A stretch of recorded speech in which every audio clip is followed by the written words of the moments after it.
long and prosperous. I was going into Toshi Station to pick up some power converters. Lilu Dallas Multipass. Shut up and take my money. By Grabthar's hammer. What a saving. One does not simply walk into Mordor. X never, ever marks the spot. Winter is coming.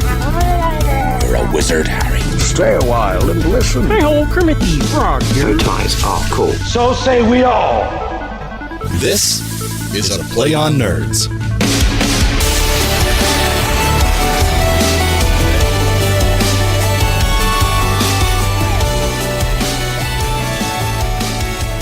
Woo, yeah.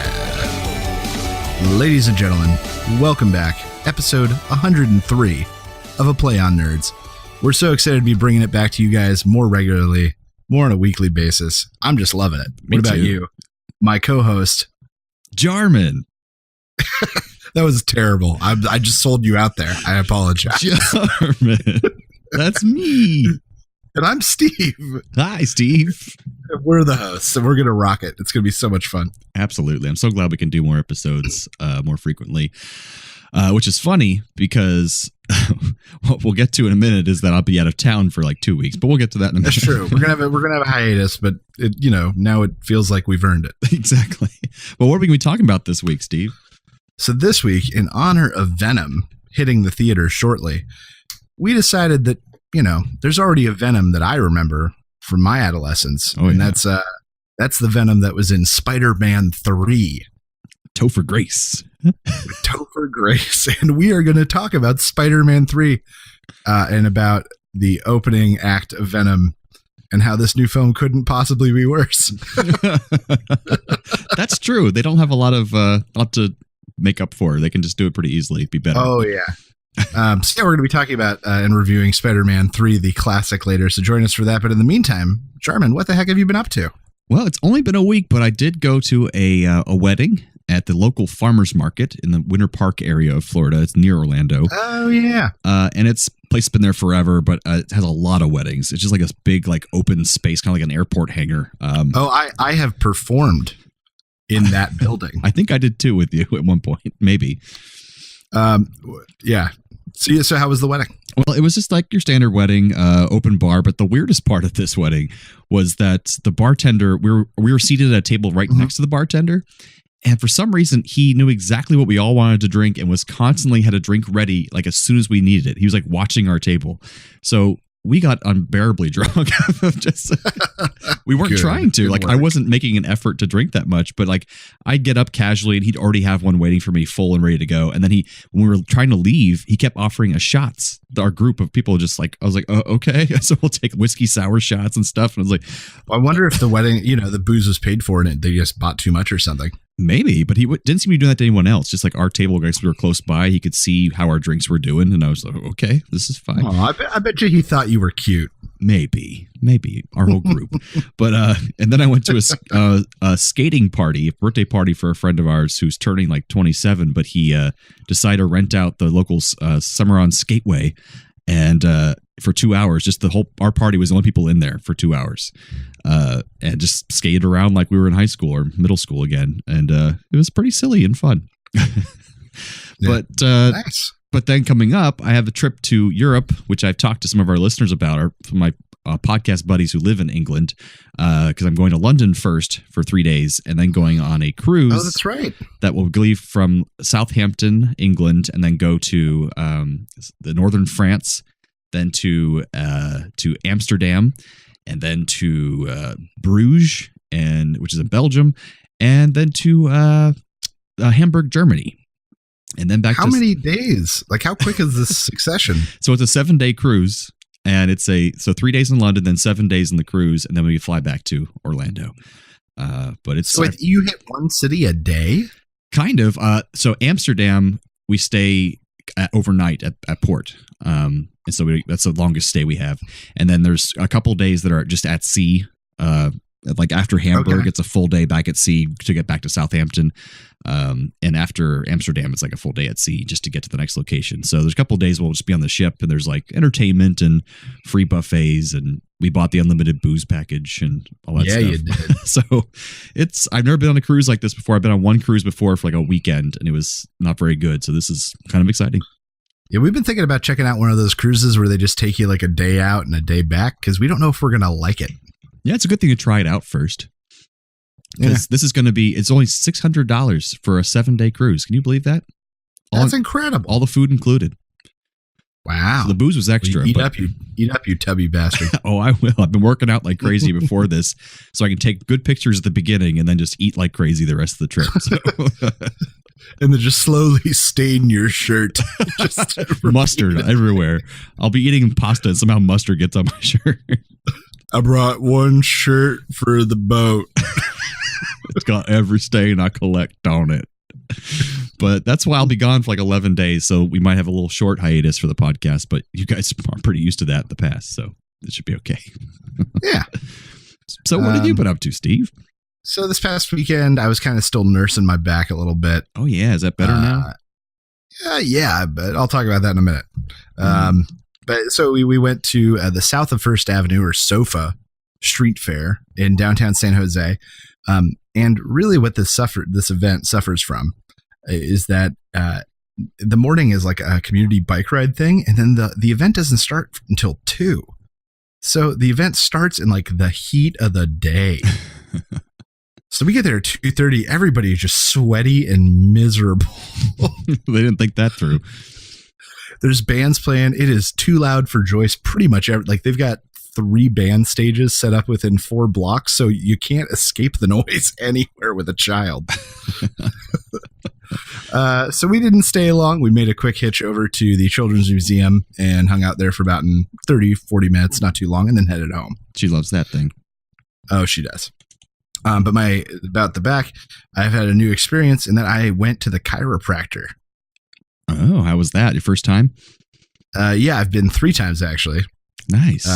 Because my insurance covers it. Even better. So yeah, I went, 3 times, and the adjustments were, here's the thing about it is that some of it's kind of like mumbo jumbo-y to me. Yeah, that's the problem I've had with it. It's like, you got to align it, and then let me run this thing. Oh yeah, there's electrical impulses, and that part I'm like, yeah. But the part that I am digging is, the adjustments feel good. They feel good. Right. But then at the end we go over things I can do. It's helpful. Stretches I can do in my office and that kind of stuff. And that is really what's been helping me out. Nice. More than anything, that part is what's been helping me out. My chiropractor never gave me those advice, so I'm upset. Yeah. I mean, mind you, this is at Apple at their health and wellness center. Oh, look at you. That's right. So I literally just walk out the door and I'm there in 5 minutes. Nice. Yeah, they want to keep people working, dude. Well, that makes sense. That's the key. You put a giant actual medical center there, your employees will never leave. So they do that big crack where they take your leg over to the side and kind of shove down your leg? No. So we've done a couple like center of the back kind of things. And then where they like twist your hip and then push down on like your butt. Right. And like, so those were fun. The one I did not dig. Have you ever seen an activator? What is that? Okay. So it kind of looks like, kind of like a corkscrew almost, but it's not sharp and it doesn't hurt you. But the idea is they pull it and it clicks and it releases this little jolt down this tube. I'm not describing it well, but essentially what it accomplishes is the pressure of a flick, like a finger flick, just in your back. Huh. And they're like, this is going to send signals to your brain to reactivate these muscles. I'm like, so flicking me in my back is going to fix my back. So there's some parts of it where I'm like, yeah. Okay, whatever you say. As long as you do the like adjustment part, I'm good. Whatever else is fine. I couldn't stand the electrical like nodes they put on you that make my back itch. It didn't do anything for me. Oh, I didn't know. None of that for me. Yeah, they're not fun. Some people love them though. My stepdad loves those things. I'm like, they just make my back itch. That's all it does. Okay, but that's what I've been up to. Some new experiences in life. Yeah, I'm glad it's helping you somewhat. Yeah, I hope so. Hope it lasts. And that takes us into some nerdy news. Ooh. It's time for Nerdy News.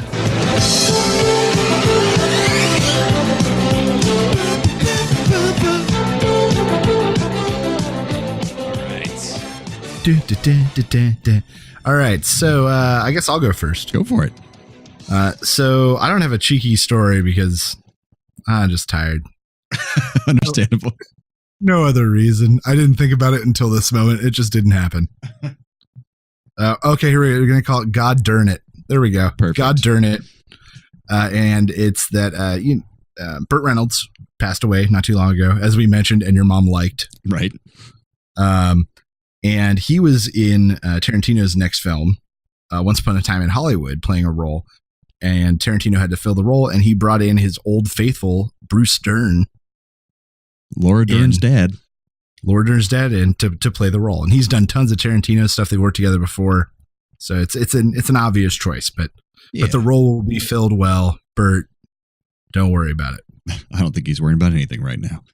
And that has been God Darn It. That was a quick, tired story. I'm tired, dude. I'm sorry.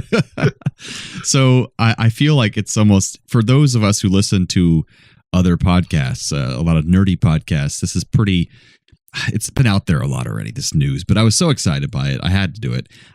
Planet Vulcan has been discovered. Have you heard about this? No. So a long time ago, when they were trying to do research to where the Vulcan planet could be, realistically, like scientifically, because Star Trek likes to be, try to be realistic, be like hard science fiction. They researched and found a star that we had discovered a long time ago that was a big star, but it's like a brown dwarf, I think it was. But it's basically where it's it doesn't burn as hot, but it's so big that it has the equivalent of our sun, basically. Okay. And so they said technically that could be a place where a planet could be orbiting that planet and supporting life. And it's about 16 light years away. So it'd be, if you're going at light speed, it would take you 16 years to get there. But if you're like the Vulcans, you can get to Earth pretty fast. It'd be pretty close, actually. So they said, yeah, they named the star. I forgot the star's name, but they named this star is where planet Vulcan's located at. So with our new technology, we just discovered a Goldilocks zone planet right next to that star. And so they're like, hey, it's planet Vulcan. It's actually there where we predicted it would be. So it's pretty cool that we have the technology now to discover that stuff, because they have all these new planet finder satellites that are just for that, and dishes, I believe is what they're using. But yeah, it's just really cool that we found a planet right where we thought it would be, and it could very well have life on it. It's a super Earth, so it's like a giant Earth size, but it could definitely have life, and maybe Vulcans. That'd be cool. That's spectacular. It is very cool. So I am tired, so I don't have music to lead us into our next segment, but if you'd like to. That's okay. Oh, yeah, we're doing, before we talk about Spider-Man 3, we thought we'd go through a little history of Venom, the character from comics. Because I think Steven and I didn't know too much besides video games and maybe occasional cartoons. Yeah, I remember him in like a Sega game at some point. You could play as Spider-Man or unlock Venom or something, one of those kind of things, but that's about it. Yeah, just through pop culture, I think we kind of knew what it was about. It was a big dude with a big tongue and teeth and black, and he was like Spider-Man's kind of enemy, but they kind of worked together sometimes. He was evil Spider-Man, kind of had a lot of the same powers for some reason. So I was really happy to take a deep dive into the Marvel Wiki and just look. I read the entire history of Venom, and I tried to compact it down into what, the bits that are more important. But I was like, wow, there's a lot behind this guy that I had no idea.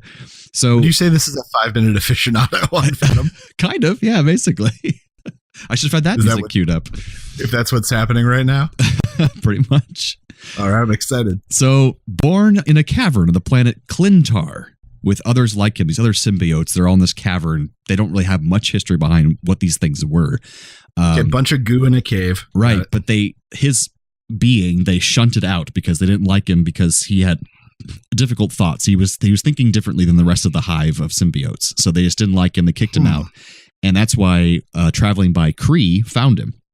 So Kree are those blue people from the movies, if you're not reading the comics. Yeah. So one of their warriors, Telkar, he merges with the symbiotes as a first host of this Venom symbiote. But back then, this symbiote was totally clear. It was neutral. It wasn't evil or bad or anything. And it just fed off the energy of the person it was a host to. So Keltar was just a warrior who was fighting the Skrulls, which are going to be coming up in the Captain Marvel movie. They can shapeshift and stuff. So there's a Kree Skrull war, and he used the power of the symbiote to make him more powerful and fight and kill Skrulls. So something happens in battle. It's not really important, but the Venom symbiote gets knocked off Telkar, and he gets some random alien hosts and other planets because he's bopped around.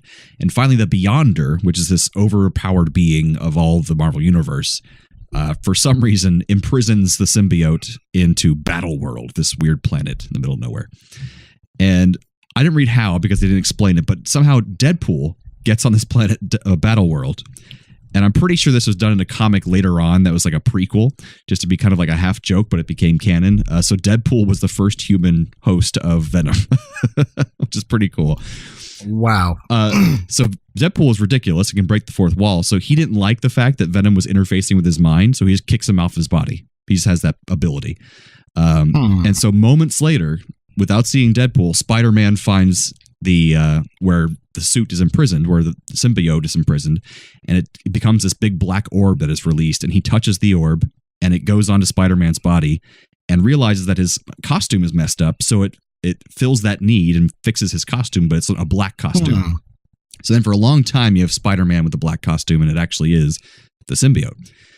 Wow. So, all right. Yeah, so that's what happened. So they're eventually he gets rid of the suit because the symbiote was using his body when he was sleeping to fight crime late at night, because it was just fulfilling the need that Spider-Man wants to fight crime, so just wants to fight crime while he's sleeping.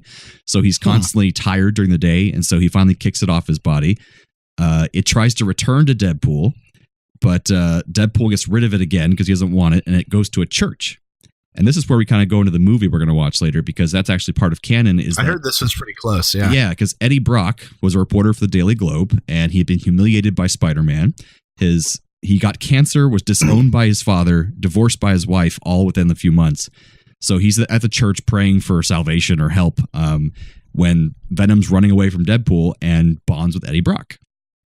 So as he goes around fighting crime with Eddie Brock, but Eddie Brock hates Spider-Man, so it wants to fulfill the need that Eddie Brock has, so it wants to fight Spider-Man.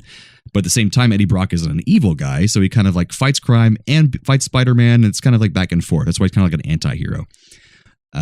Eventually, Venom just randomly, after a battle, asexually reproduces. This little squirt of like weird shit comes out of him, and it goes into a prison and finds this serial killer named Cletus Cassidy, who becomes Carnage, which we've also seen in video games and stuff. Okay, yeah, the red one. He's the crazy red one that just kills people. He's totally evil. Later on, this thing called the Life Foundation captures Venom and makes him spawn more, which creates Riot, Lasher, Phage, Agony, and Scream. These are all other symbiotes that you might have seen before. Eventually, they make clones. Like the government makes these clones called anti-Venoms that are good at fighting Venom because he's causing trouble. Eventually, Eddie Brock can't stand the predatory urges that the Venom has because it's growing and growing inside of him, and so he sells it to like a mob boss guy, and somehow gets it off his body. Sells it to a mob boss named Don Fortunato, and his son Angelo takes the suit and thinks he's great and goes to fight Spider-Man.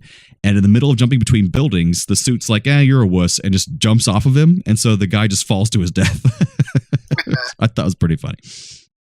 We're almost there. So it flees to a low-level villain named MacDonald MacGargan, who ends up having some battles, tries to kill Spider-Man, but with the help of Miss Marvel, they separate it from him and give it to the U.S. government. And that's where it's given. It's assigned to Colonel Flash Thompson, who went to high school with Peter Parker back in the day. Right. And Flash Thompson is really good, so he just uses the suit to fight bad guys for a long time, and it looks different on him. It becomes more militaristic since he's a colonel. It kind of forms to the personality of the person it's on. So eventually Flash Thompson goes to space, and the symbiote goes nuts because it can hear its other symbiotes in space now that it's back in space again. And it jumps around and attaches to all the different members of the Guardians of the Galaxy, like one by one. So they have like comic panels of like what's his name, Groot and Rocket Raccoon, all with the symbiote on them and stuff. It's really kind of funny. So they try to take it back to its home planet of Clintar to be cleansed of all its bad thoughts and urges and all its history it has had. It doesn't really work. It gets back to Earth, and it gets on the body of an army ranger called Lee Price, but the symbiote's actually scared of him because he's so lethal in his killing of bad guys that he's like, I don't want this. So he gets back to Eddie Brock, our original Venom, and they go in, and they fight in other dimensions, other shit. They go to a dimension where there's symbiotes that are on Captain America and Doctor Strange, and they fight these bad symbiotes, and it's crazy ass shit.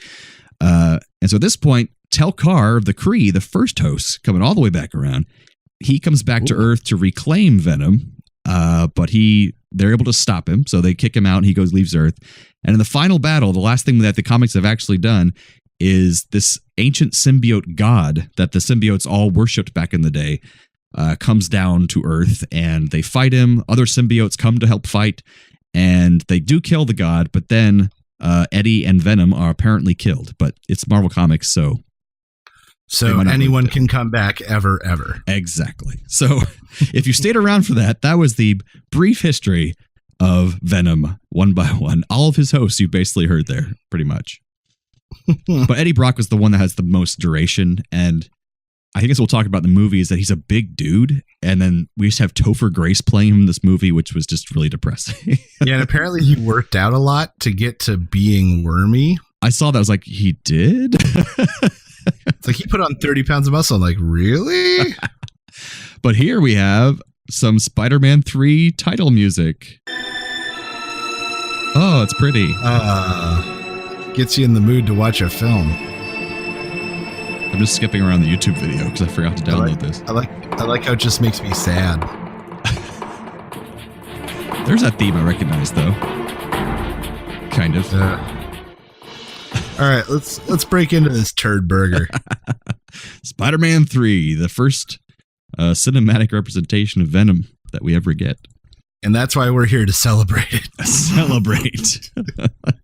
All right, so it starts out, I guess Spider-Man's up to his old shtick, that opening, like, just your friendly neighborhood. So it turns out he's got to make it. He goes to the opening night of a show that Mary Jane is in. Mm-hmm.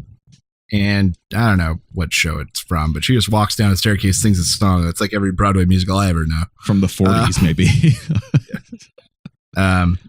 So he looks up, oh man, Harry's there. He killed his dad. Yeah, I guess we need to talk about that. Really. I will say before that it was weird watching this, even the opening credits, because it's before we have anything the Marvel Cinematic Universe. So they look so different. I'm like, whoa, they look so different back then. That's true. And there was a great opening sequence in the credits kind of recapping the last two movies with just little scenes. Little snippets. Which sometimes I kind of want in movies. I'm like, I want a previously on because I'm so lost with all the canon and stuff going on. So I'm glad they did that, actually. Kind of help. Yeah, true. What's important to know for this movie? Yeah, exactly. But also they showed James Franco, and I'm like, I can't take this guy seriously. And James Franco. I can't. So in the last movie, James Franco's character finds out that Peter is Spider-Man and hates him because he thinks he killed his dad and has tried to kill him a couple times at this point. Right. Peter tries to talk to him, and Harry leaves, and he goes back and he sees Mary Jane. He gives her flowers, tells her how great she is, and then they lay in a spider web. God. And a meteor randomly falls in the background behind them. And lands, and out of it crawls the symbiote. How convenient. And just as they're hopping on his shitty motor scooter to drive away, it hooks onto the motor scooter and goes with him. I guess they couldn't have him randomly going to Battle World to find the symbiote. Smash cut to a plot no one cares about. There's a guy in a shirt just running. In a striped shirt. And now previously on the thing you don't give two shits about. This plot literally changes the movie not at all, so it doesn't matter. So this guy in a shitty striped shirt climbs into a window after running to go see a little girl. It's his daughter, and she's dying. He's a piece of shit ex-convict escapee. I just need to help my daughter. So he's on the run for the cops. I guess that's later. We won't skip to that. So meanwhile, Peter goes, there's a really nice scene with Aunt May where he says he wants to marry Mary Jane, and they talk about Uncle Ben. I was going to say, though, that one scene, it felt more like the first two movies. And like that one scene in this terrible movie was actually pretty nice. Sure, there were a lot of cute movements with Aunt May. She's a great actress. I think she did a great job as Aunt May. She was the classic Aunt May. Like it did work, that scene anyways. But in this movie, it's just saccharine and stupid. But like otherwise, it would be a good scene. Oh, yeah. So he's got the ring on the way home. Oh, bam! Attacked by a new Green Goblin. Surprise! It's Harry there to kill him. Terrible CGI. I will say though, this fight scene between them was a great opening fight scene. Like, I think, through the buildings and the chase and the throwing of the bombs, the dodging. Yeah, especially back then. Yeah. Yeah. I think that this was a good opener. I don't think that any fight or confrontation after this stood up. There was one that I wrote down. We'll get to it later probably. That was like, oh, that's pretty good fight scene, but I can't remember what it is. So we'll get to it. So then we could cut back to the Sandman running from the police, I believe, at that point. Oh, yeah. He's running across. He falls into a pit, and then this thing starts, and then he turns into sand. Because it's like a Hadron Collider kind of thing that they throw in the middle of nowhere that he suddenly got into. And it's that old love story you've heard 1,000 times. That old cliche. That old chestnut. Guy turns into sand. It always happens. But I will say, I thought the sand effects were pretty cool, the creation of Sandman. And I find out later on through like the trivia that it took them months and months and so much money. 6 months to do that opening shot or something. And I was like, wow, that's not worth it. But it was okay, but man, that's too bad. So one thing I did kind of appreciate about this is it had a very comic book quality to it, and the storytelling in that, after the confrontation with Spider-Man and Goblin, Harry ends up getting his head hit real bad, and he's got amnesia. And amnesia is like such a comic book trope. Yeah, it's like soap opera / comic book trope that happens all the time. He's like, I can't remember who killed my dad. Oh, he's dead. Oh, that's too bad. But then he's going to slowly remember it and then have to confront. It's just you've seen it played so many times. Right. Meanwhile, back to a pile of sand that we really care about. You really care about the story. I'm telling you, you're gonna care. A skeleton man forms out of sand, basically, and then it's the guy, and even though he's sand, it can be whatever he wants. He still puts on that shitty striped shirt because the comic book character had it, so now he has to as well. And I think that's fine that if he started in that would make sense. But then, like, why wouldn't he put himself in a suit or an outfit or something if he could do it? Maybe he can't. Maybe he's permanently formed that. That would be so shirt. Shitty. You're genetically linked to this shirt. And he picked that one out of a drawer full of other sweaters. He chose that one. Well, I hope he chose it for life. He was going for like the Freddy Krueger kind of look, I guess. That was what he was going for. But at one point, they go back to Peter's apartment. I don't remember what in the timeline this is. A lot of shit happens. This movie's way too long, too. Yeah, it's so long. But Peter Parker's apartment is actually realistic, and I appreciated that. I was like, he has a tiny... shitty apartment, bad landlord. Yeah. That's like how much he'd be able to afford as like a crappy freelance photographer. So I was like, okay, that actually works. And so it turns out, it's another shitty subplot you don't care about. Mary Jane got fired because she's shitty at Broadway. Yes. And the thing is, like, I've had this problem with when they tried to recast Mary Jane in the Amazing Spider-Man movies too, is that she is supposed to be character-wise gorgeous. She's like a supermodel. That's the thing about Mary Jane. And so when he eventually falls for Gwen Stacy in the comics, or has like a thing with her, she's like the more intellectual, academic one, not as pretty kind of thing. But both times they've cast Mary Jane, she's been the girl next door, like adorable, That's very true. pretty, of course.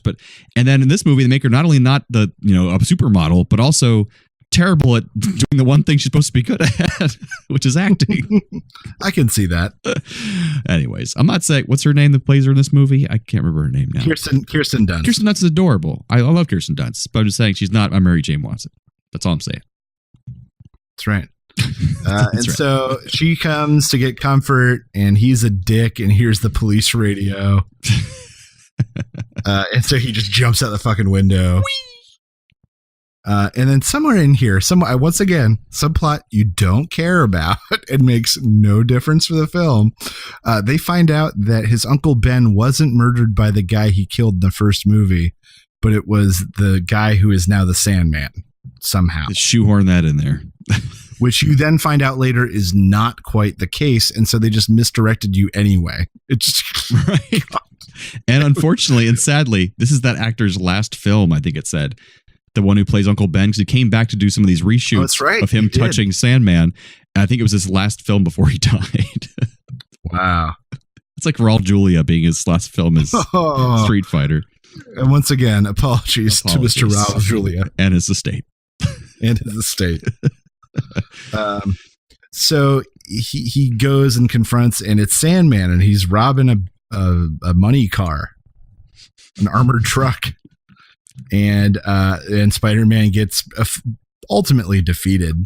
You know, yeah, for the most part defeated. Let's see, and he goes home and he lays down, and that's when the symbiote attacks him and attaches himself.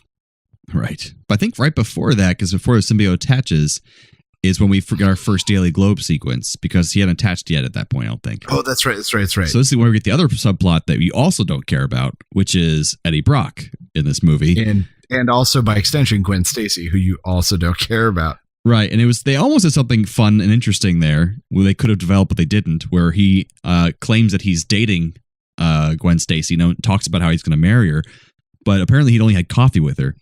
That was an interesting subplot, but didn't go anywhere. Right. And she's the daughter of the police chief guy, who's played by Star Trek's. We just saw him in Star Trek First Contact. Oh, Cromwell. Yeah, Cromwell. James Cromwell. Yeah, there we go. But I think so she's doing a photo shoot in a high rise, and for some reason, did they ever establish why the crane just wildly swung? Or why she was doing a photo shoot in a high rise when she's just a student at class with him? They don't explain why she's doing that. Yeah. So, terrible workplace accident occurs. Giant beam crashes in through the window, and suddenly people are falling, and she's falling, and Spider-Man comes and saves her at the last minute, and it doesn't lead anywhere, so it doesn't mean anything anyway. But we skipped to the Eddie Brock subplot we don't care about as well, was that he not only is in love with Gwen Stacy, but also is trying to get better photographs of Spider-Man. And so Peter Parker hears that. And the thing that J.K. Simmons, who is wonderful, and he also is some of the shining light of this movie because he's always fantastic. In fact, right now there's a petition to bring him back. Oh, that'd be wonderful. He could still do it easily. He could still do it. But J. Jonah Jameson's like, I want a picture of Spider-Man doing something bad. I know he's a villain. He's a bad guy. Get a picture of that and I'll pay you. And so now, and Peter Parker's like, you'll never catch him doing anything bad. And he's like, oh, just watch me. So that's now the thing. Eddie Brock's going to go out there try to find a picture of Spider-Man doing something bad, which takes us back to where we were, where now the symbiote has attached to Spider-Man. Peter Parker. Okay, so attaches to Spider-Man. Oh, there's like a big award show for him. He's still red at that point. Oh, right. It's like a big event celebrating Spider-Man because he saved Gwen, whatever the hell. And he tells Mary Jane how much he loves her, and then swings in, and then immediately kisses another woman. Like, so what? Stupid. Why? And it's not. I really wish it just felt dumb that he was like, "Kiss me, they'll love it." I was like, why wouldn't she like ask if she'd give him a kiss or something? And then he reluctantly obliges, and then pissed off Mary Jane inadvertently instead of him just being like, "Yeah, let's make my girlfriend mad." Yeah, because then we could still like him as a character. Because I want to marry her. Touch my mouth with your mouth. Now we just think he's a total dick, and we're not wrong. Right. There are just a lot of nuanced situations in this movie that nobody took a second look at. So soon after this debacle of him kissing another woman, he then thinks he's going to propose to Mary Jane with Aunt May's ring. So he takes her to a restaurant, which is another slightly good part of this movie because I love Bruce Campbell. And Bruce Campbell plays the horribly accented French maitre d' of the restaurant. So, hey, he did what he could. I think he was purposely just not even really trying with the accent, which is kind of funny. Bruce Campbell, also a friend of the director Sam Raimi. They've been friends since Evil Dead, so they are in a lot of movies doing stuff together. Oh, yeah. Him and Raimi go way back. Oh, yeah. And he plans to do the most cliche proposal ever and go to a French restaurant and put her ring in the bottom of a champagne glass and signal the waiter when it's the right time to bring the glass over. And this creates some comedy later in the scene because he's doing things with his arms, and the maitre d', Bruce Campbell, keeps thinking it's a signal and walking over and then canceling his men and making them go away. So that was, I got a couple chuckles out of that. Yeah. In this terrible film. Yeah. It was very Raimi-ish. Right. That was a very Raimi part of the film for sure. Yeah. So he makes Mary Jane real mad. She won't talk to him. Let's see. And this is when they find out about Uncle Ben's murder. Oh, right. Is that the guy he fought is the really Uncle Ben's murder? So now he's got to go fight him harder. Right. Let's see. That's the point in the movie where I wrote, definitely too many plot threads going on. So much happening. Okay, so this is where the Venom thing attaches when he's at his lowest. Right. And that's when Mary Jane, being pissed at Peter, goes to just talk with Harry because she wants to hang out with her old friend Harry and just said she's talk about Peter and just have some relaxation time. She calls him and she interrupts Harry in the middle of painting a still life. Like, what the fuck? Well, I'd like to point out that I think at this point, James Franco is getting like a double master's or something. And he just always had a book in his hand on set because he was constantly studying. At this point, even? I thought that was later on, but maybe you're right. I know that he did it. He did like a double master's in 3 years or something incredible. Like poetry was one of them too, I think. Yeah. Pretentious asshole. Pretentious bitch. We can call him that. He's assaulted women, so we can say that. That's true. So he takes the symbiote to his teacher. Once again, another plot thread they set up, but they never got a fourth movie. Yeah, it was Dr. Connors, who would later become the Lizard, who they eventually revamped in The Amazing Spider-Man, but not in this one. So then he confronts Sandman again. And this time, because the symbiote's taken over, it really enrages him, and he just destroys the Sandman and hits him with water and turns him into mud. Ooh.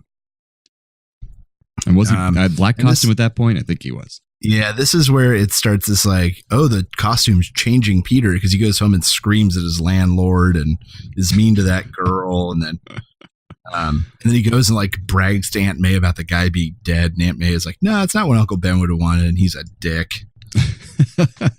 Just overall a dick. And his hair's in his face. Ooh, he's so emo. And they show Mary Jane and Harry hanging out intermittently. They're having dinner, joking around. And then this is where, so Dark Peter Parker is where the Raimi of the film really, really comes out. Mm-hmm. Dark Peter is just Raimi having a good time, and it was too much Raimi.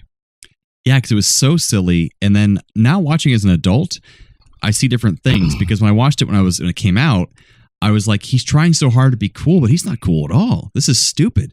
But now watching it, I'm like, oh, the reactions from people around him are looking at him like he's an idiot. They're not actually looking at him like he's cool. So the waitress at the restaurant when he gets there with Gwen Stacy later, he says something in her ear and she's like, ugh, gross. She just gets away from. So I think it's actually very Raimi-ish. You're right that it's funny if it's in the right context, but within this movie, it just didn't work at all. It was just all over the place. Because he's definitely not cool, but he's trying very hard to be cool. Yeah. Meanwhile, somewhere in here, Harry gets his memory back. He threatens Mary Jane and tells her to break it off with Peter, which sends Peter into more of a spiral, or he'll kill him. And yeah, Peter spirals down. We get more dark Peter Parker. It's all bad from here, folks. He gets new clothes. He gets an emo haircut. He wears eyeliner suddenly. He eventually has a fight with Harry in Harry's apartment or house or whatever. And that fight scene actually wasn't that bad either. That's what I was thinking of later. It was actually pretty well choreographed because it wasn't CGI. And I was like, they were actually fighting, which is kind of neat.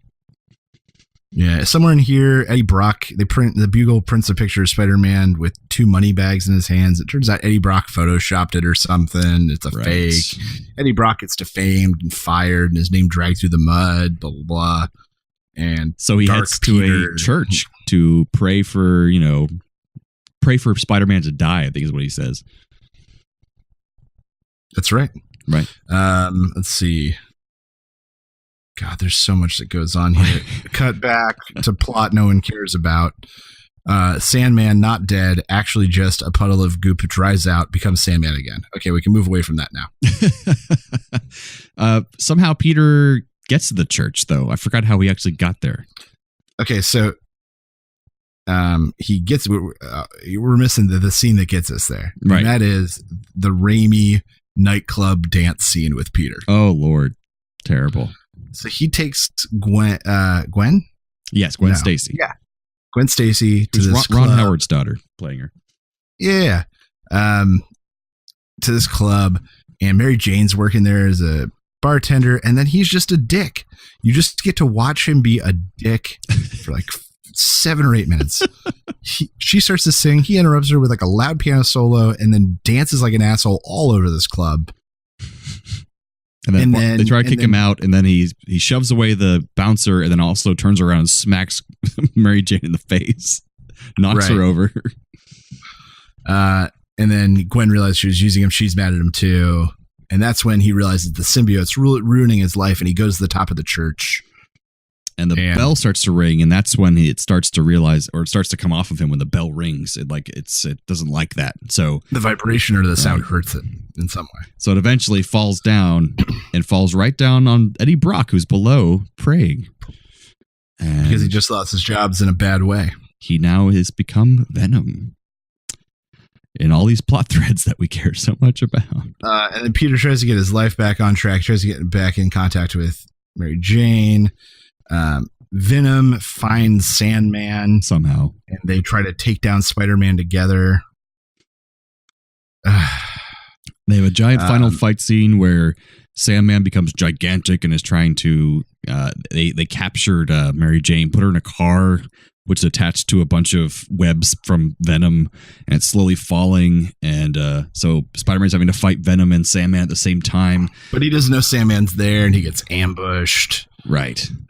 And he's getting the crap kicked out of him, but then bam, his buddy, scarred up, messed up face James Franco, Harry, shows up, all messed up, goofy face eye, and saves him. And he takes Sandman for the most part. Right. And Well, Spider-Man faces off against Venom. They help each other. The Sandman is kind of defeated momentarily, and they stop Venom for the most part, but not before Venom stabs what's his face, Harry, through with the board, echoing what happened to his father. Right. But this time, in an act trying to kill Spider-Man, it's to save Spider-Man. The whole story comes round so perfectly. And everyone gets warm fuzzies, and everyone's forgiven. So eventually, I think Spider-Man tries to throw the symbiote, comes off of Venom, or what's his face, Topher Grace. Eddie Brock. Like traps him with pipes, and he hits them, and they vibrate, and it makes the Venom thing go crazy. It's great. So he throws like an explosive. One of the cooler effects in the movie. Yeah, it was actually pretty neat. And they throws the explosive device to kill the symbiote, but then Eddie's like, no, and he jumps in, and then he dies too.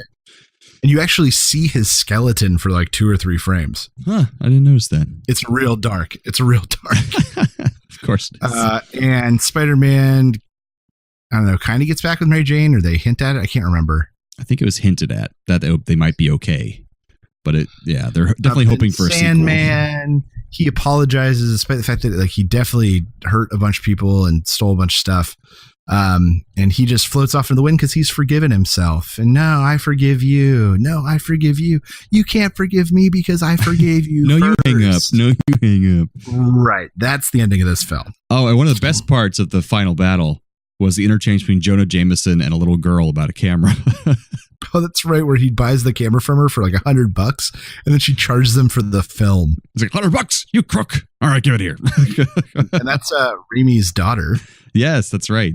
And his brother is actually part of the Bugle staff. Yep, he was giving some presentation on a board earlier on. Ted Raimi, who's in a lot of B movies, and he was in Xena, Warrior Princess. Xena, that's really what I know from is Xena. Yeah, he's a nerd. He's cool. Oh, but yeah. But that's the end. Overall, a really bad movie with a lot of very forgettable plot points. They should have just made it about Spider-Man versus Venom, and instead they tried to mix all this other stuff in. Yeah, they only needed that one storyline, and maybe some of the Harry troubles that would have made sense. But Sandman was totally unnecessary.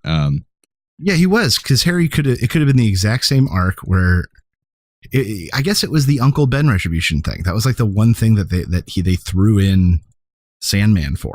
He really didn't need that though, because that was already solved and done. It was like right. It was like opening it up.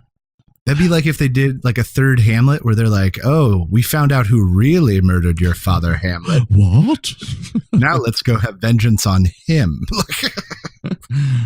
Something I put though is that one thing that really doesn't work in this movie especially is that they don't have enough scenes of Spider-Man just being himself without CGI, walking around looking solid and talking to people as Spider-Man. There's a lot of annoying Peter Parker being terrible, and not enough quippy Spider-Man being fun. And it's just, that's what you need in a Spider-Man movie. I can agree with that. Also, you can see Joe Manganiello very briefly at the funeral for Harry at the end, who plays Flash Thompson in the first movie. Oh, well, that's a good throwback. Yeah, like the bully in high school. And I don't remember what the club scene was, but I said the last scene in the club just doesn't work because Mary Jane can't sing and isn't stunning, and Peter Parker is ugly. That's what I wrote. Hey, Tobey Maguire's an acquired taste. What happened to Tobey Maguire? He's just gone. I don't know. He made some bad choices, and then Hollywood gave up on him. So some trivia from this film. We have all the screams Kirsten Dunst had for this film were recycled from Spider-Man 2. They didn't even bother. It's okay. So were the plot points. Yeah. It was considered at one point to split the film into two movies, which would have been terrible. One of the sounds used for Venom is of a Tasmanian devil, an actual Tasmanian devil. According to James Franco, they had to go back and do some reshoots just prior to the release because test audiences felt that there was not enough action in the film. That was the one problem they had.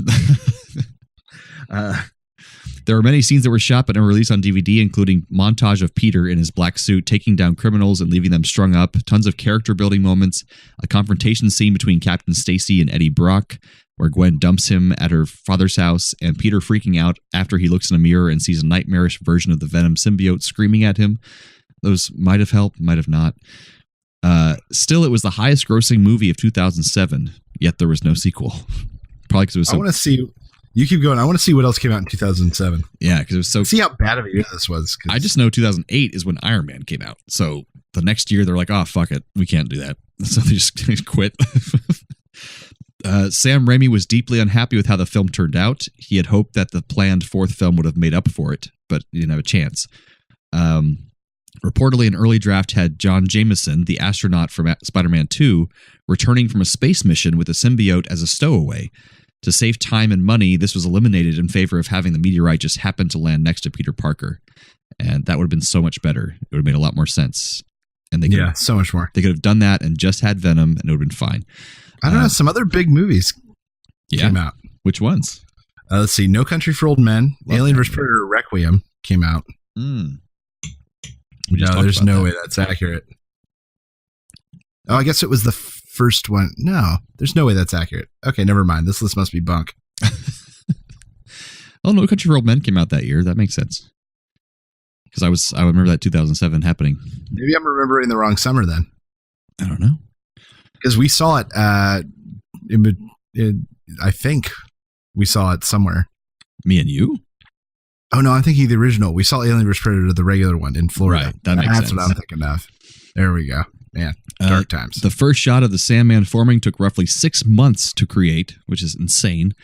Alicia Cuthbert and Scarlett Johansson were both considered for the role of Gwen Stacy. His professor with one arm, who was briefly shown, is Dr. Connors, who becomes the Lizard. We talked about that. A sequel was in development that was going to feature Dr. Kirk Connors turn into the Lizard and feature Carnage. But after some disputes over the script and Sam Raimi, the movie was canceled in favor of a reboot. According to Grant Curtis, in early production of The Vulture... the Vulture was originally going to be in the movie, and Ben Kingsley was involved in negotiations to play him before the character's storyline was replaced by Venom. Kingsley later appeared in Iron Man 3 as a Marvel villain Mandarin, and the Vulture later in Spider-Man Homecoming, of course. The terrible jazz bar scene where he dances around took 2 weeks to film. Oh, that's just sad. Imagine being an extra for those scenes, just having to sit and watch Tobey Maguire do this terrible thing over and over again. And you're like, this is bad. I know this is bad. Well, Sam Raimi sits and tells him how good it is, and then says, someone get some more eyeliner on this kid. And we need more action. All right. Two more things here. The film was reportedly the most expensive film ever made in U.S. dollars with a greenlit budget of $250 million. Wow. However, with the ground-up development of revolutionary CGI, the astronomical cost of shooting on location in New York, reportedly at $1 million per day, and extensive reshoots, which ran over the production schedule additional 8 months, led many industry insiders to speculate a final tab of $350 million or more in production costs alone. If this figure is true, then only Pirates of the Caribbean at World's End comes in second with a final budget of $300 million. Wow, that's crazy. That's so sad. And the last thing, the union between Venom and Sandman originally had Venom just offering the cash Sandman needs to save his daughter in exchange for helping him kill Spider-Man. But during the battle, Sandman's daughter would come and tell her father that she could not be cured and was going to die, and wanted to die with her father being a good man, not a criminal. That's right. And then I forgave him, not before he forgave her, but we all forgave each other. That old God, chestnut. the end of this movie. Just God. So that, my friends, is Spider-Man 3. All right. So, offset that, I want to fill your brain with something good, and that's some cool, I'm going to call it Symbiote Showdown. Nice. I just came up with that. I got nothing. Symbiote Showdown. And this, I'm going to talk about some cool symbiotic relationships that happen in nature. Some real ones. Some real symbiotic relationships. So there are these crabs. Think hermit crabs. Mm-hmm. And they go shell to shell. As they grow, they've got to, eject their old shell, and they go and they find a new shell. So on these shells, they love having little companions, and their favorite companion is the sea anemone. So sea anemone has these terrible stingy tentacles, grabs stuff out of the water. The crab loves it because the crab gets protection on its back. Nice. The anemone gets to pick out from the leftovers, basically, of the crab. Everyone wins. So when the crab outgrows its old shell, goes, finds a new shell, gets in, and what's the first thing it do? It goes and it pries the anemone off its old shell, pops it on its new shell because it wants its buddy with it, and then heads on its way. That's so cute. That's right. I like Best friends that. for life. In southern Africa, the cocktail ant has formed a very interesting relationship with these copper butterflies. And copper butterflies, when they're a larva, when they're a caterpillar, have this really interesting thing where they eat plants and fruit and stuff, and their body transforms it, and they secrete this sugary stuff. Mm-hmm. It's not shit, but it's like a byproduct of their body is this sugary mess. Well, the ants love this stuff. They will protect and groom these caterpillars in exchange for protection for them. That's awesome. And they get to eat all this this sweet liquid they want. That's so cool. During the day, the caterpillar hides down in the ant's nest, comes out at night, feeds, they protect it. And then when it goes into a pupa, when it pupates and goes into a cocoon, it actually cocoons down in their nest and they leave it alone. That's awesome. It hatches, it flies away, it has more eggs, which make more of these caterpillars, and it just rinse and repeat. That is pretty cool. I like that. Yeah. Is it Timon and Pumbaa? No, not quite. It's Pumbaa and a mongoose. In Africa, wild warthogs have been seen just laying out open and allowing mongooses to approach them, and the mongooses will eat ticks and bugs off of them. Interesting. And a mongoose is what, a bird?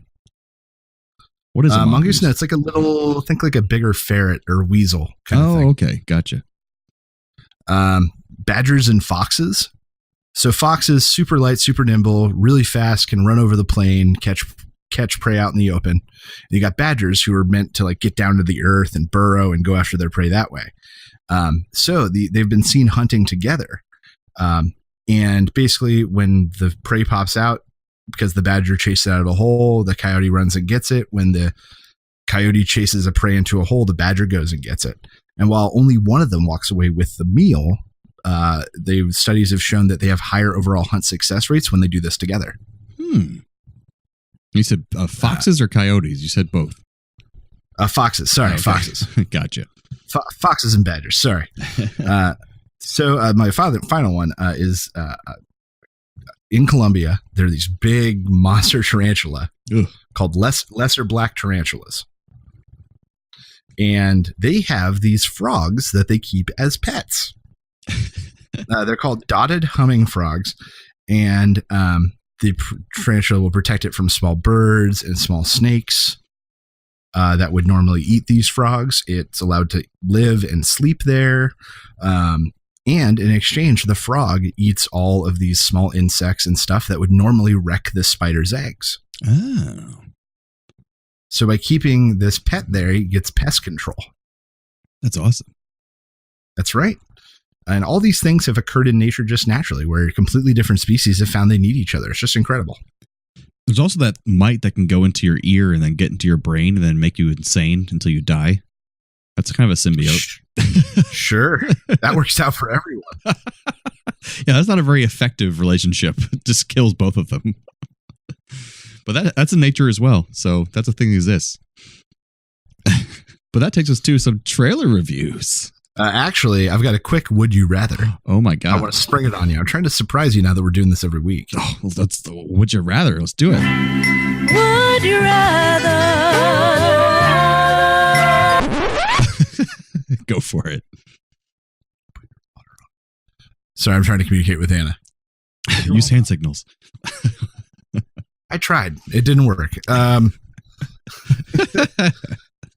So this is sort of a would you rather, but I don't want to come up with a different name for a segment. So I just want to ask you, and I've got a list here if you need it. If you had to yell one cartoon like slogan every time that you completed sex for the rest of your life. So you had to like scream a cartoon catchphrase every time. What cartoon catchphrase do you think it would be? Can we alter it to where you'd say it exactly the way it's said in the cartoon? I think that's the only way that this works. So I would definitely do that's all, folks. That's all, folks. Yeah, it's orgasm and go, that's all, folks. I think my favorite one's like yabba jabba doo. A classic zoinks. Zoink Scoob. Let's see what else. Jinkies might be good. Cowabunga. Wow. These are intense. I'm smarter than the average bear. I'm smarter than the average bear. Or just orgasm and say, and knowing is half the battle. Hey. No, that just has connotations now. That does. It ruined everything. It's terrible. By the power of Grayskull, that would be pretty epic. Or it's morphin' time. Oh, it's not like that's not a cartoon. No, it's not. But I like where your head's at. Don't get me wrong. Is there another one? No, that's it. Oh, that's it. Which part? All right. Well, then that takes us to some trailer reviews. Now we're trailer reviews. I had to take that comedic break. Here at A Play on Nerds, we have spent years refining our exclusive trailer rating system. At the low end of the scale, we have Burn It, where we think you should find every copy you can get your hands on and throw it into a barrel fire. To burn it, Fahrenheit 451 style. And second from the bottom, we have We'll See. Maybe the trailer was too short. Maybe it was cut oddly. Or maybe we don't know what the hell we just watched. We'll see. Up next, we have Give It a Buck. Whether you hit a Redbox, a dollar movie theater in the bad part of town, or a cheap online rental, give this movie a buck and enjoy it without breaking the bank. And at the top of our rating system, we have Shut Up and Take My Money. The wallets have been charmed out of our pockets, and we are ready to make our hard-earned cash disappear. And that's our patent-pending trailer rating system for A Play on Nerds. All right. So, I guess let's start with Dark Phoenix, which I think just dropped today or yesterday. It's very recent, yes.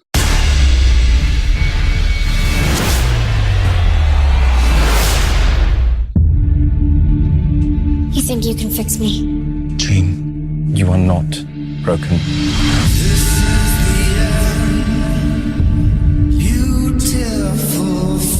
The mind is a fragile thing. Takes only the slightest tap to tip it in the wrong direction. Charles, what did you do?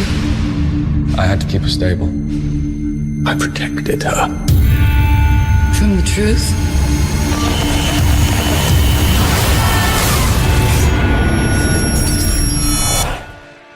There's another word for that. I came looking for answers. You feel like you don't belong here.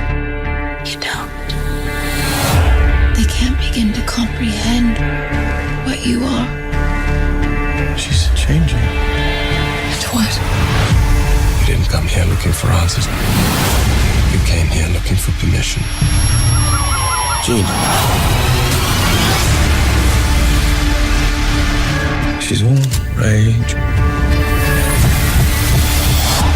pain, and it's all coming out at once. Jean lost control, but she's still our friend. This is your fault, Charles. The world is on the brink. I'm sorry I didn't stop it sooner. You're always sorry, Charles, and there's always a speech, and nobody cares. There's still hope. Don't do this. They're right to fear me. I've seen evil. And I'm looking at it now.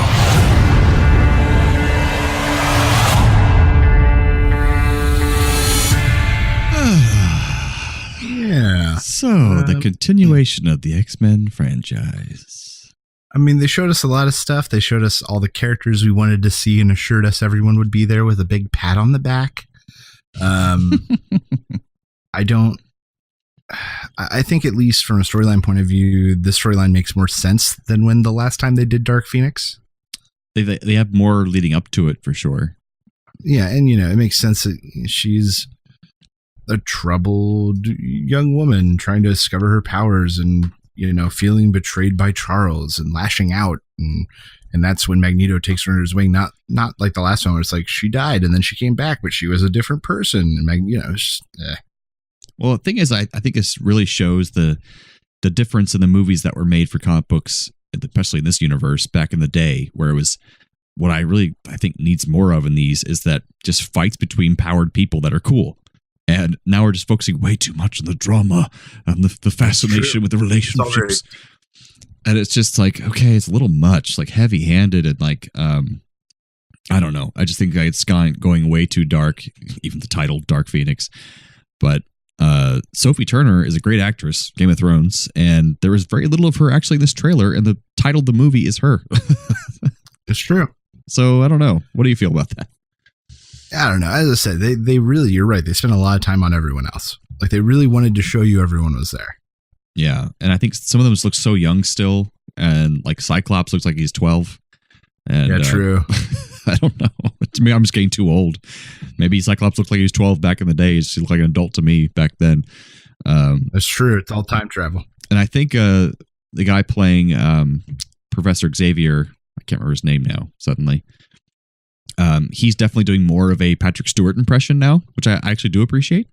Okay. More than the other films, he was more just himself, and now he's definitely like putting on the Patrick Stewart voice a little bit more. So I do enjoy that.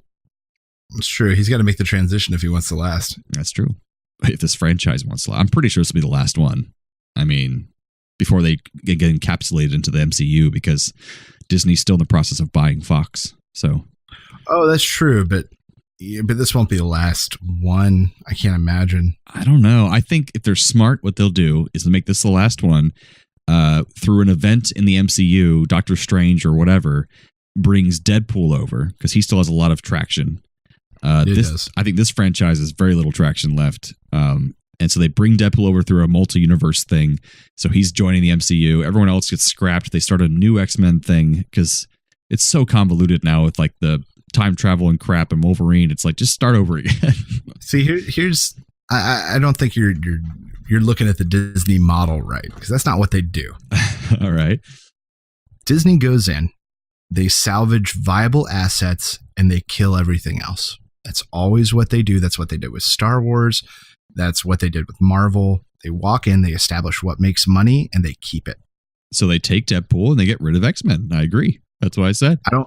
I don't think. No, they're not going to get rid of all the X-Men because Quicksilver has a huge following.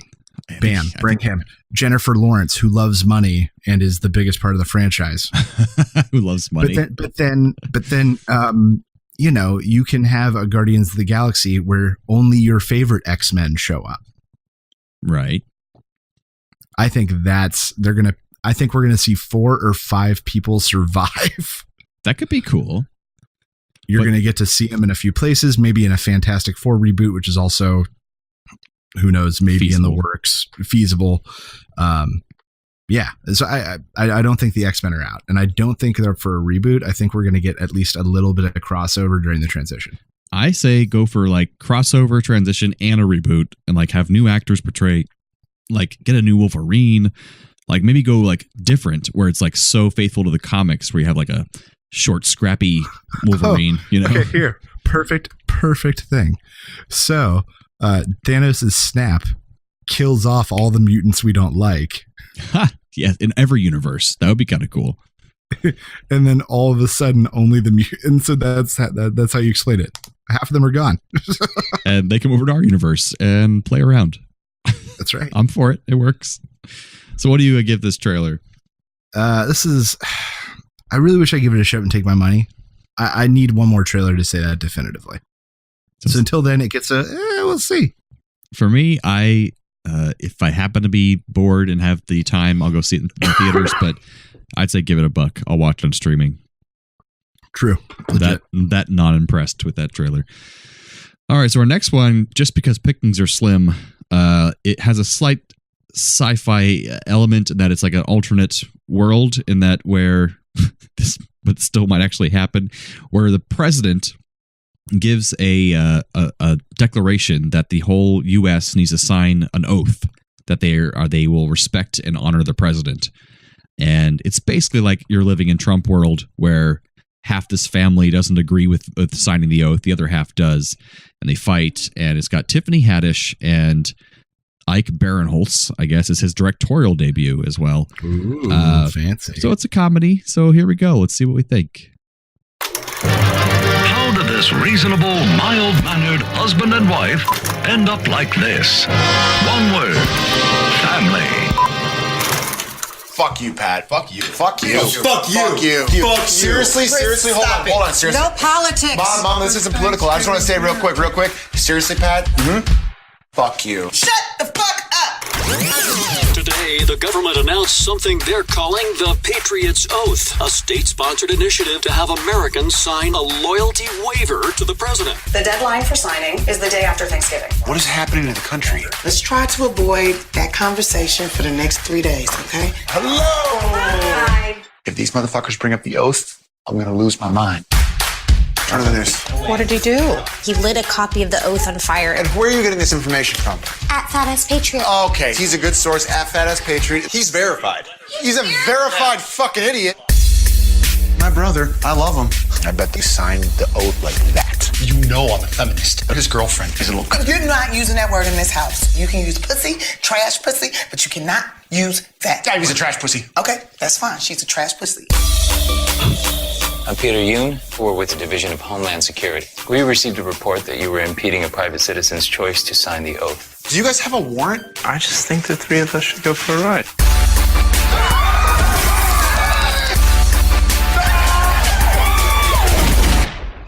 His head's all fucked up. Did I do that to his head, or was his head like that before? Now is time for practical solutions. Okay, how's this gonna end? I don't know. We can go to Mexico. Maybe we become Mexican nationals. I speak a little bit of Spanish. I will learn more. How the fuck is that practical?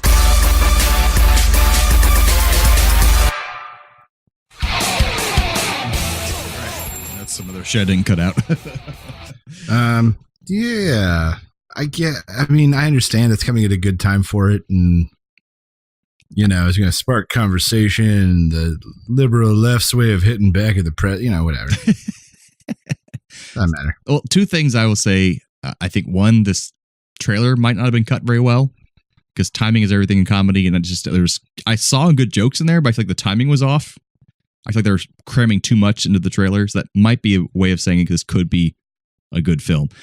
Second thing, I think Tiffany Haddish has been way overblown and she's been in way too many movies. I don't think she's that funny, but I like the idea that she's almost playing the straight man in this film. She's playing more of like the reasonable, down to earth person and not so crazy over the top like she usually plays.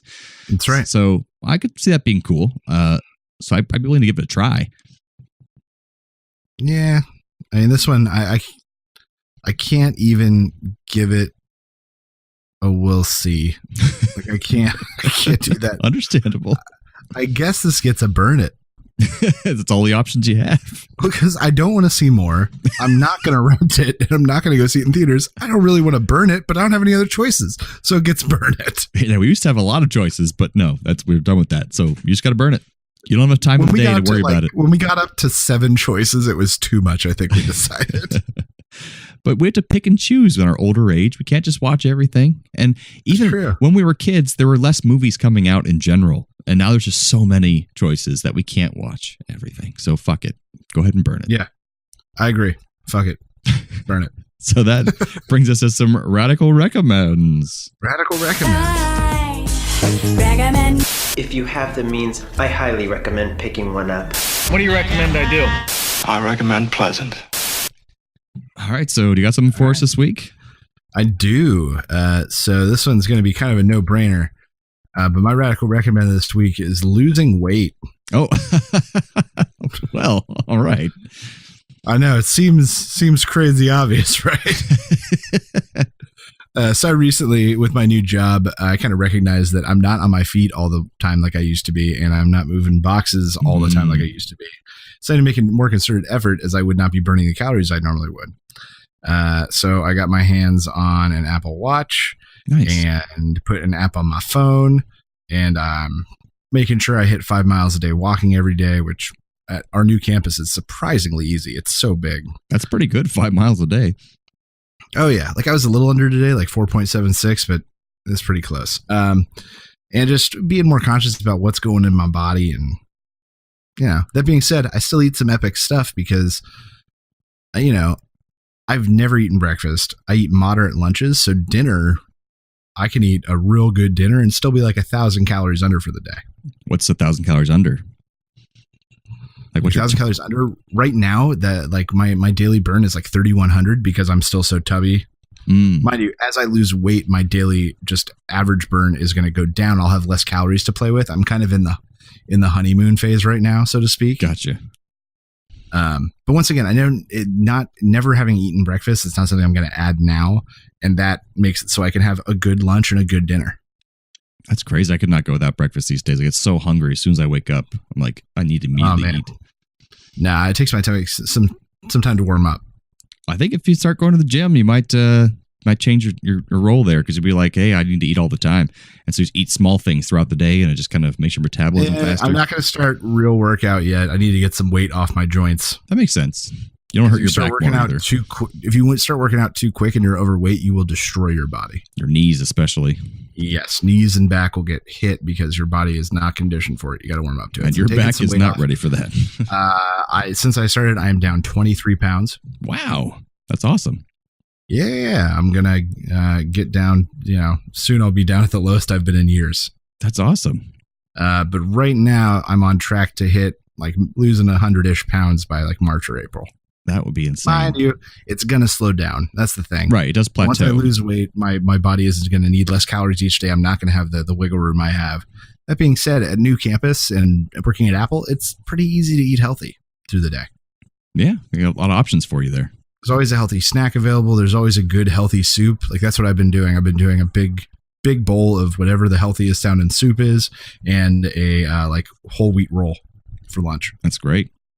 Yeah. It's funny because a friend of mine just sent an article or posted an article, and she's a girl I knew in Atlanta who was constantly, I always saw taking weight loss classes and stuff like that, and working out all the time, eating healthier, and she just could not lose more weight. and she was still a bigger girl, but she's very pretty, dresses really well. It's just that she can't lose the weight.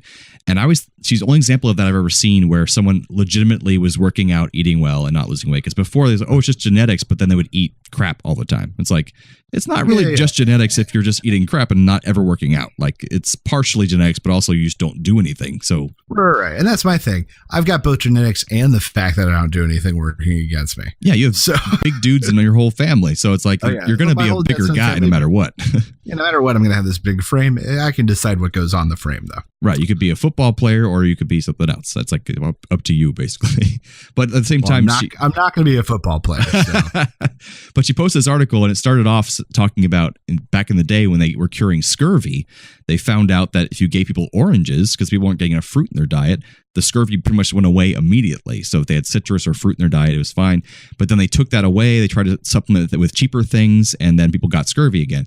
And they equated that to our current day obesity crisis, saying that we have an easy solution like the oranges for scurvy, but we're not doing it. We're just being cheap, and we're not helping our people with obesity, and we're fat shaming, which I think is terrible. You shouldn't shame anyone for their weight. But then they talked about all these doctors that were just telling their patients to eat better and exercise more and not being any more helpful. But by the end of the article, it's a really long article. I read the whole thing. It says, so in the long run, the solution was tell people at a younger age to eat better and exercise more. I was like, so you didn't have some magical scurvy solution. This article is kind of bullshit. It's basically saying you shouldn't be shaming these doctors for telling people to just eat better and exercise more, because that's exactly what they have to do. So I was kind of I was confused by, what is the solution to our obesity crisis? And it's tough. It's better education, better food. We have some of the worst school foods in the entire world in the U.S. Oh, yeah. For our children. We're feeding them crap from an early age. So no wonder people are gaining weight. So, I mean, we used to sit on like Hot Pockets and ramen noodles as kids and Chef Boyardee. So it makes sense. That's right. Chef Boyardee was the shit. It was. Anyways, so that's radical recommend for you is losing weight, as you said. Yeah. But, no brainer, but try it. Yeah. Try it out. Just be a little bit more. Really, it's just the consciousness of what's going in. Right. And our longtime listener, that's what's going in. Paul Wright, who's been on the show a couple of times, he lost a ton of weight recently doing the same thing as being consistently watching what he was eating and exercising and stuff. And he looks great. So good for you, Paul, too. And Steve's on the case now, too. It's awesome. That's right. I am. So what about you? My radical recommend is a movie that you might have heard of called Hereditary. With Toni Collette, right? Toni Collette and Gabriel Byrne and some child actors that were amazing. I am a horror movie. I love horror movies. I watch them all the time. They don't scare me at all. They're just fun to watch. I really enjoy the psychological ones that are actually trying to be more scary. A lot of the what's the ones that have been out a bunch that they have like sequels to? There's so many of them now. Insidious. Yes, like the Insidious. Saw.